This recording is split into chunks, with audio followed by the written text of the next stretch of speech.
wild poetry. Oh. Right. Well, have a look your name on this. Come back and visit us. Just watch your step. I'm just going to across there. All right. Okay. Bye-bye. This is definitely Devon. They rattle the empty cups and saucers in a rich cream tea way down here before they're plunged into the soapy suds to be recycled for the next customers. Rucksacked men and women with spotty hats lug polybags full of books to the cafe.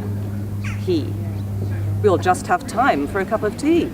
She. And cake. It isn't tea without a piece of chocolate cake. And it's got beetroot in it. He. That doesn't make it healthy. It's just a myth. She. I don't care what you think. As far as I'm concerned, it's one of my 5 a day, and I'm going to enjoy it.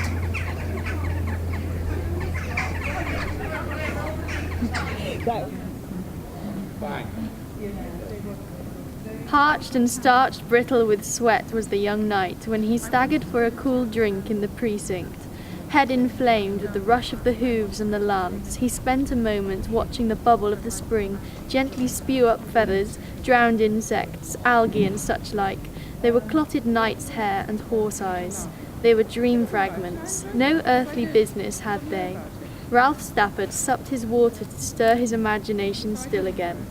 But the pool, those 600 years ago, and still today stuck fast buried under stones and pennies, had an imagination of its own.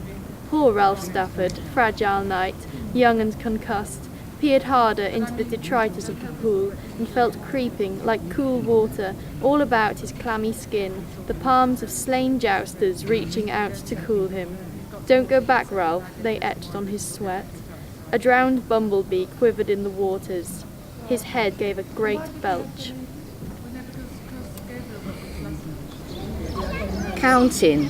1, 2, 3, 4, etc. On every left foot. Every 100, I hold a finger in. Every 1,000 steps, I know when I've done 1,000, I've got 10 fingers in. 1,700 steps take me to the bridge. 2,300 steps take me to the sea. But no matter how far I go, I never get to my love. No, but that's wrong. I do, because he's always here. It's only me that stays in the counting land.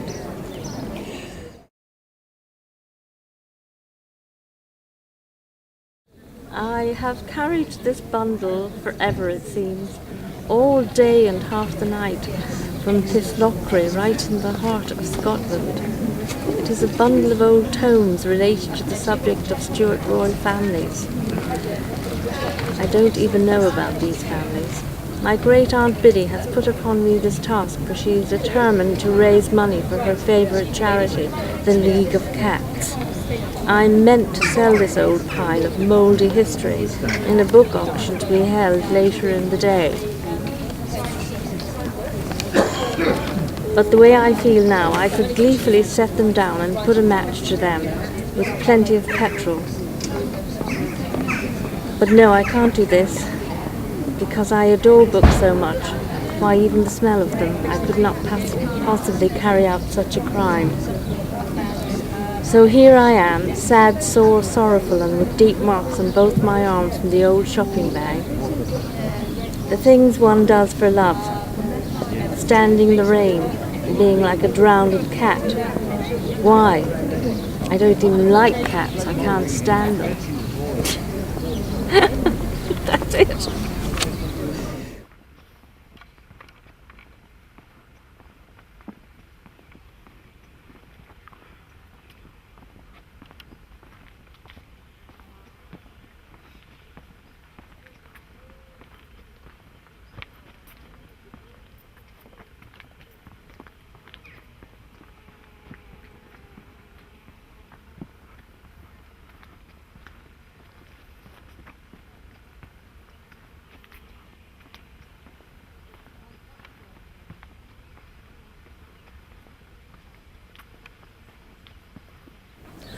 Artistic, bright, creative, Dartington.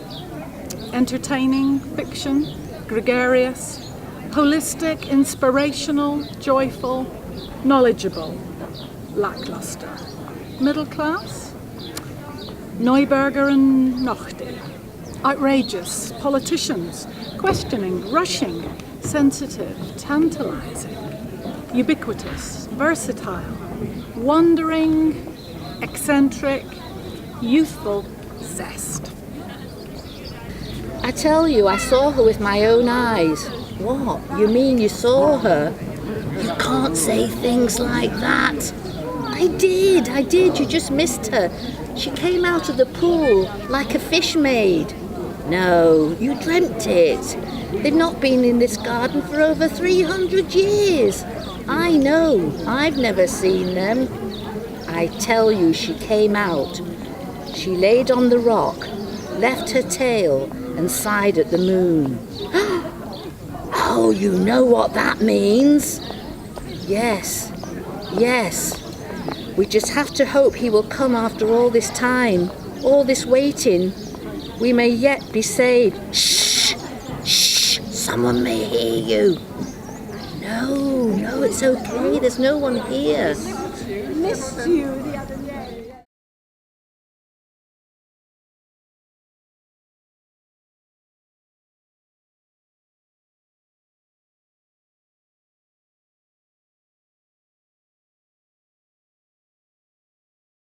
Are they in love? The sleeping mother and child, 3 brothers and their younger sister dip their hands into the cold water, sorting through the coins to find foreign treasures.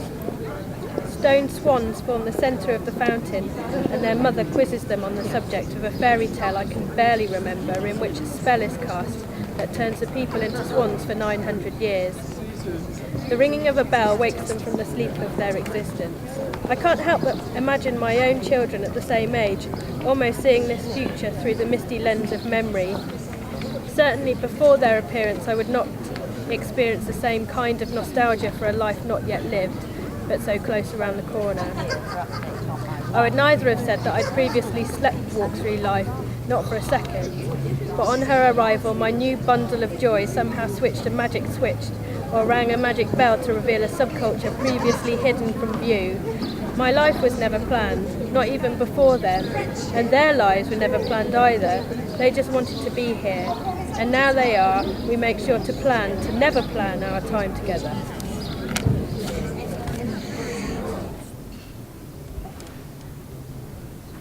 Jacob's was no ordinary pillow. Upon it very few would choose to sleep.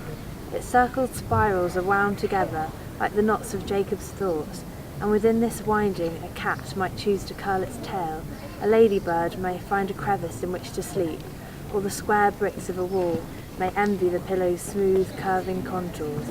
But Jacob's pillow too can be jealous, when Jacob chooses trees instead to climb.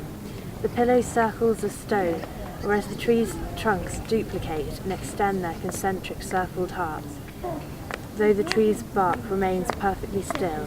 As its wooden heart widens, Jacob's pillow is cold, strong stone. In each imperfection, in the trunk's tale of its age, new hopes and dreams of young branches or birds' nests are shown by every indent. Jacob saw this intertwining of life, rest and growth and sleep, and the sleep of the stone stillness in his pillow. His thoughts began winding and weaving once more around the pillow's stone spirals, and he realised that this was how his pillow let peace and growth dwell. As you move your eyes around its stone circles and look at the rolling roundness of its lines, it moves your thoughts while seeming still, just as sleep would your dreams. Of that. Yeah. I smell coffee, and wafts, intrudes, shakes the peace, disturbs the gentleness of all around. Chinks of china, sounds, bang in the head, negate the tranquility of my Dartington delights, but also brings memories of coffees drunk in many differing places, with others, lovers, friends and family kittens with mittens, precious people. Thank you for that feeling. Memory, drink of a chink of remembrance.